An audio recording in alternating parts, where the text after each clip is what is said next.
Today, I'm going to be talking about Jets quarterback options for 2023.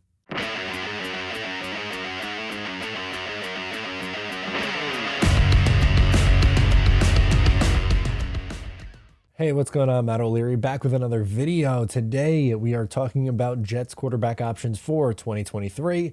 Before we get started today, I just wanted to mention you can follow on social media at Matt O'Leary NY. Also, if you haven't already, please make sure to check out the Just Jets podcast. Wherever it is that you get your podcast, new episodes drop every single Wednesday. You can call in, leave me your questions, and I will get to them on the show. Last but certainly not least, there is still time to get the 150% match deposit bonus from BUSR, the official sportsbook of Matt O'Leary, NY, busr.com/Matt to sign up. Link is down below in the description. That's where I do my gambling. I will be betting on the divisional round. You have games on Saturday. You got games on Sunday. So if you're interested in getting in on the action, please do so with my link down below. Lots of fun. Okay, so today I want to talk to you about most of the quarterback options for the New York Jets, and I'm going to rank them, a tier ranking. We have a few different options. We have 15 different veteran options that we are looking at today.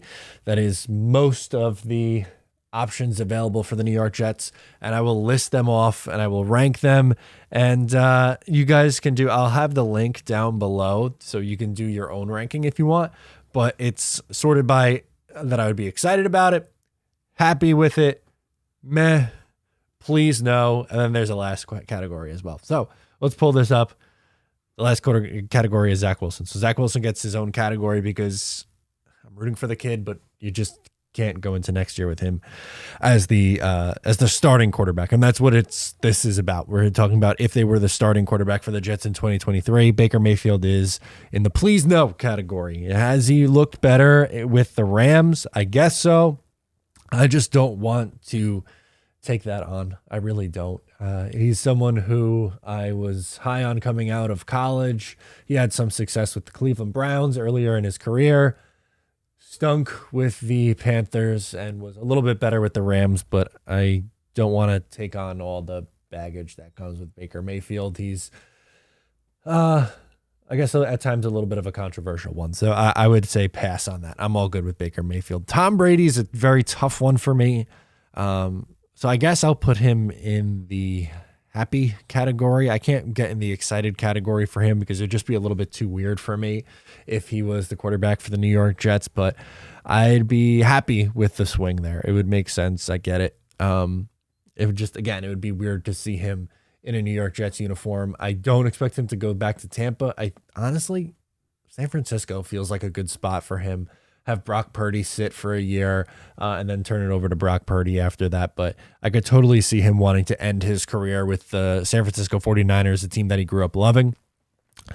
Derek Carr, I would put in the excited level. I'd be excited about Derek Carr. I think he's a solid quarterback. Put him in the top 12 to 15 quarterbacks in the NFL. I think this Jets team would be immediately elevated to a playoff team with him. The Jets should have a great run game with Bam Knight, Michael Carter, Donovan Knight. They should rework the offensive line, and they have a great defense. Since Derek Carr's come into the league, the Raiders have had the worst defense in the NFL in almost every single statistical category. He's dragged them to the playoffs in 2021 when they really had no business making it after everything that happened with them, whether it was Gruden or Ruggs. They were a dumpster fire, and they've pretty much been a dumpster fire his entire career, and he still put up solid numbers year in and year out. Is he an elite level quarterback? I don't think so, but is he a very good? Yes, I'd put him in that second tier of the very good quarterbacks.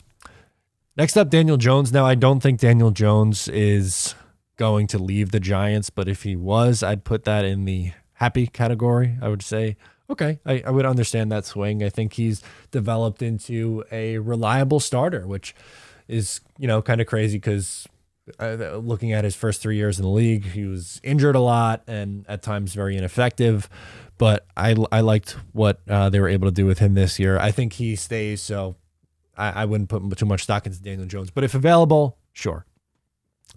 Sam Darnold is in the please no category. Has he been better this past year? Yes, there's just too much history there. It didn't work out the first time. I would hope that you could figure out a better plan than trying to run it back with Sam Darnold. That just not for me. He's missed time all 5 years that he's been in the league.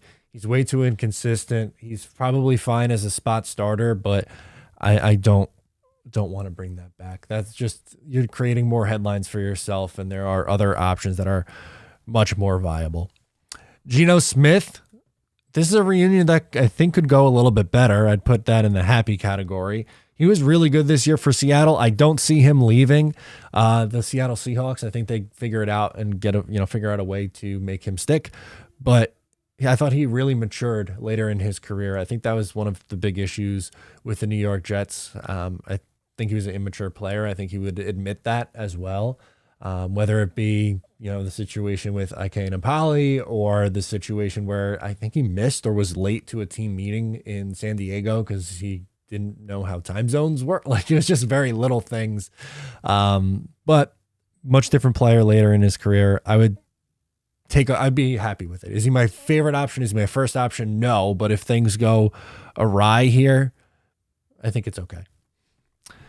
Taylor Heineke. The meh category. I would hope that you could do better than Taylor Heineke. He's someone that I put as I put Mike White in a similar boat to him. Fine as a spot starter, not someone that you want or feel comfortable with starting a full season for you, I don't think. Jacoby Brissett, same thing. He's going to go in the meh category. He's limited, number one. He's a fine backup. He did okay coming in and filling in for Deshaun Watson this past year, but I would really hope that Joe Douglas and Robert Saleh, their plan to try to save themselves with the Jets would be something a little bit with a higher ceiling than Jacoby Brissett. Jimmy G is a very tough one for me. I don't know if I would put him in the happy. I might put him at, I guess, the front of the meh. And the reason why it bumps down a little bit is because the injury history there. Yes, I think when healthy and on the field, he's a fine quarterback. Not quite as good as Derek Carr, but in that 15 to 20 range, I would say. But just, he's hurt all the time. He's constantly injured. It would make sense because Robert Saleh knows him very well. If Mike LaFleur was still here, I would think would be the front runner for the spot. But yeah, I would say he's in that middle tier of emotion for me, at least. Jordan Love, same boat. I'm going to put him in here. He's an unknown. You have no idea what this guy is. Yes, he's been sitting behind Aaron Rodgers, and maybe the sitting has done him well, but I don't want to take a flyer on a guy who hasn't played enough at the NFL level for you to really know what he is. I don't want a question mark. That wouldn't really move the needle enough for me. Lamar Jackson, while there is risk involved, and we talked about the risk a lot already here, it's hard not to be excited about having Lamar. He is such a dynamic player. It would obviously depend on what you give up for him and what kind of contract and his health. I get it. It's not a perfect solution. There are issues there and some things that you could be concerned about, but I would be excited if Lamar was brought in. I think that'd be a big swing, and you really can't fault the Jets for that. Mike White in the meh category is, again, I think he proved that he's fine as a spot starter, but injuries, guy's been hurt constantly as a member of the Jets. Not all his fault, unfortunately, but it just has kind of worked out that way for him. Can you bring him back as a number 2 quarterback? Sure, absolutely. Is he a high-end number 2 quarterback? Yeah, I think you can make that case for him at this point in his career, that he's a good backup who can come in and play if you need him. But I would really hope, again, that going into next year, their plan isn't let's run back the quarterback room of Zach Wilson and Mike White and see how it works. Aaron Rodgers would be in the excited category. How could you not put him up there in the excited category as well? Just because, I mean, he's one of the best quarterbacks to ever do it.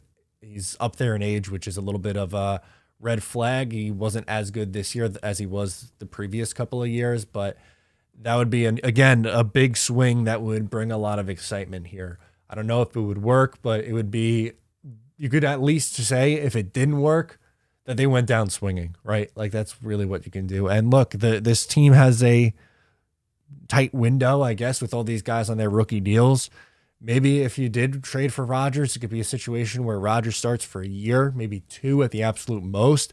You keep Zach Wilson around and see if you get anything out of him, more development with him just sitting riding behind for a year and, learning behind him. Maybe that's what he needs. I don't know. We're just spitballing here. And last but not least, Ryan Tannehill.